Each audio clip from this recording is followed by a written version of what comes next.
दुकान पर एग्जैक्ट हुआ क्या था। साथ ही ये भी समझेंगे कि इस मर्डर में किसका हाथ था, और ये भी देखेंगे कि दुर्लभ कश्यप इतनी कम उम्र में ही, या ये कहूँ कि 20 साल की एज में ही आखिर ये इतना बड़ा गैंगस्टर बना तो बना कैसे। तो चलिए शुरू से इस कहानी को एनिमेशन के जरिए से समझते हैं।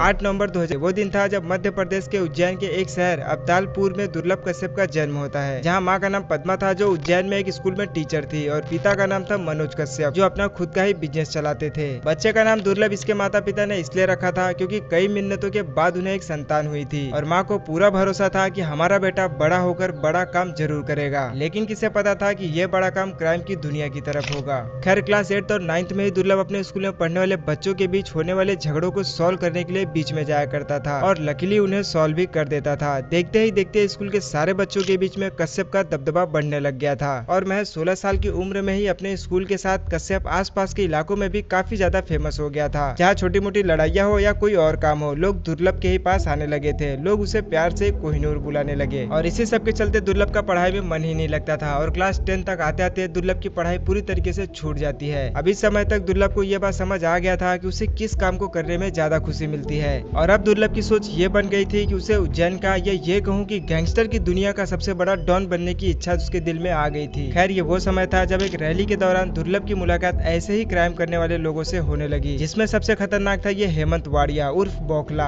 अब इस बौखला से मिलने के बाद दुर्लभ ने फिर कभी भी पीछे मुड़कर नहीं देखा, और पूरी तरीके से अपराध की दुनिया की तरफ अपना कदम आगे बढ़ा चुका था। और इन्हीं सब के चलते उसने अपनी एक खुद की गैंग भी बना ली थी, जिसका नाम था डी कंपनी। और दुर्लभ की सबसे खास बात ये थी कि दुर्लभ अपने खुद के काम धंधे की एडवर्टाइजमेंट के लिए एफबी का इस्तेमाल करता था, जहाँ ये कुछ इस तरीके की बातें अक्सर लिखा करता था कि अगर किसी को किसी तरीके का काम करवाना हो तो हमसे संपर्क करें, अब चाहे वो किसी की हत्या ही क्यों ना करनी हो। और फेसबुक का ही इस्तेमाल करके वो ऐसे लोगों को अपनी गैंग में शामिल करता था जो अपने इलाके के डॉन हुआ करते थे, या फिर उस इलाके के सबसे खतरनाक गैंगस्टर कहे जाते थे। ऐसे करते करते करीब 3000 से ज्यादा लोग इसके संपर्क में आ गए, और धीरे धीरे भारत के हर कोने से युवा इसे पसंद करने लगे। लेकिन इस पूरे गैंग की जो मेन कमांड होती थी वो हेमंत वाड़िया यानी बौखला के हाथ में होती थी। खैर इस गैंग में शामिल होने के लिए दुर्लभ अपना एक ड्रेस कोड भी बनाया था, जिसमें माथे पर तिलक, आंखों में सुरमा, कंधे पर गमछा रखना होता था। और इसने ऐसा इसलिए किया था जिससे आसानी से पता लगाया जा सके कि ये डी कंपनी के लोग हैं। और सीधी सी बात है कि दुर्लभ को भी ज्यादातर लोग इन्हीं कपड़ों में ही पसंद करते थे। इसके बाद अब आता है इस स्टोरी का मेन पार्ट। देखो फरवरी 2017 ये वो दिन था जब पुलिस ने पहली बार कश्यप पर मामला दर्ज किया था, जिसमें कश्यप पर एक लड़के पर चाकू से हमला करने का था। हालांकि ये हल्का फुल्का ही हमला था, इसमें किसी की जान नहीं गई थी। लेकिन फिर सेकंड गिरफ्तारी जो हुई थी वो थी 12 जनवरी 2018 को। पहली बार कश्यप को किसी के हत्या के लिए उसे और उसके दोस्त राजदीप को जेल में लाया गया था, जिसमें सचिन अतुलकर ने इन दोनों लोगों के साथ ही इनके टीम से काफी लोगों को गिरफ्तार किया था। और इसी बीच दुर्लभ कश्यप सोशल मीडिया पर भी काफी ज्यादा फेमस हो गया था, क्योंकि जब पकड़े जाने के दौरान एक रिपोर्टर ने ये पूछा कि तुम में से कश्यप कौन है, तो हाथ उठा के बताने का ये अंदाज युवाओं के दिलों पर छा गया था,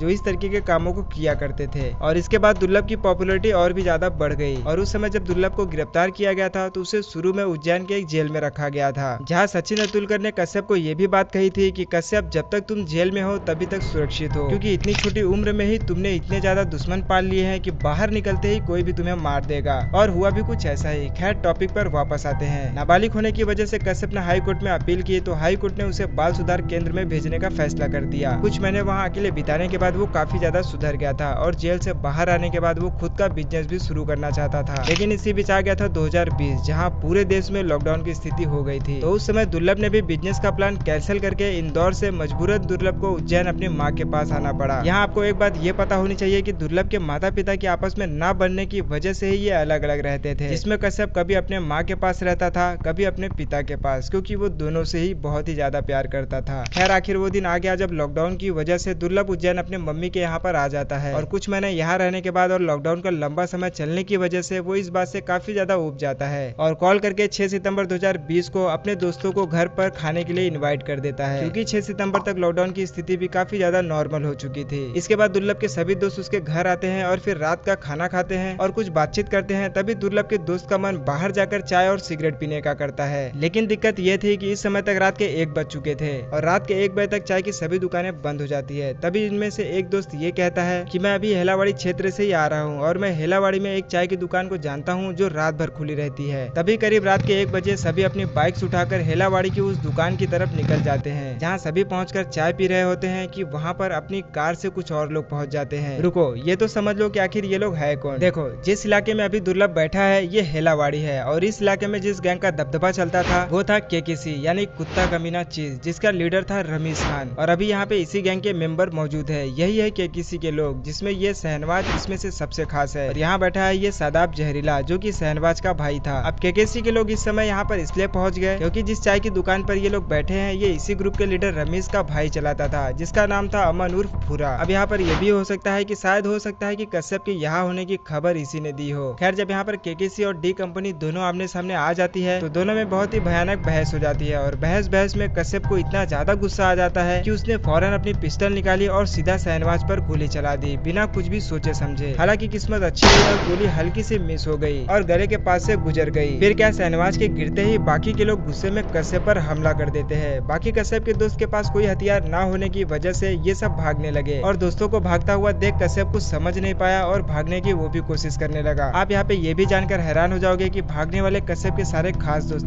थे। इसमें से ये एक राजदीप मंडोई, कश्यप का जो बहुत ही खास मित्र था। खैर, बाकी लोग भागने में तो सफल रहे, लेकिन कश्यप को चारों तरफ से घेर लिया गया, क्योंकि टारगेट भी तो यही था। अब कश्यप शहनवाज, राजा, सिराज बाबा और सदाब के द्वारा चारों तरफ से घेर लिया जाता है। फिर क्या था, एक के बाद एक इन सबने मिलकर 30 से 35 बार कश्यप पर चाकू से हमला किया और उसे इतनी बुरी तरीके से घायल कर दिया कि शब्दों में बताना ये इम्पॉसिबल है। और फिर वहीं पास में खड़े इस चाय वाले ने कोई कसर नहीं छोड़ी और उसने ये कहा कि इसे आज ही पूरी तरीके से मार डालो, नहीं तो आगे चल के ये बहुत बड़ी प्रॉब्लम खड़ी कर देगा। खैर, इस समय रात के 2 बज रहे थे, सब अपने घरों में सो रहे थे और केकेसी के लोग अपना काम खत्म करके चुपचाप यहाँ से चले जाते हैं। और सुबह पुलिस को कश्यप की बॉडी यहाँ पर बिना शर्ट की ऐसी हालत में मिली, एक छोटे से चौल में। पूरे शरीर पर कई बार चाकू से वार किया गया था और पूरा शरीर खून से लथपथ था। ये बताना तो बहुत ज्यादा मुश्किल है कि कितनी दूर तक उसे दड़ा दड़ा कर मारा गया है। खैर, अगर उस दिन कश्यप के दोस्त थोड़ी सी और हिम्मत दिखाते तो शायद कश्यप आज जिंदा होता था। लेकिन बात वही है कि बुरे काम का नतीजा बुरा ही होता है।